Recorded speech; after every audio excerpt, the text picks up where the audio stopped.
అది దేవుని కృప వలనే గతకాలమంతా కాపాడినా.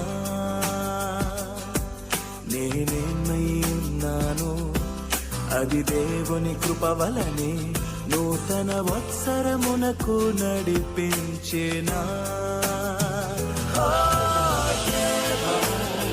నీనిచ్చిన రక్షణకై ఉత్సాహగానము చేసేదను. నా ప్రభువా నీ దీవెన కొరకు నిన్ను పాడి స్తుతించెదను. నా ప్రభువా నీవు చేసిన మేలులకు నిన్ను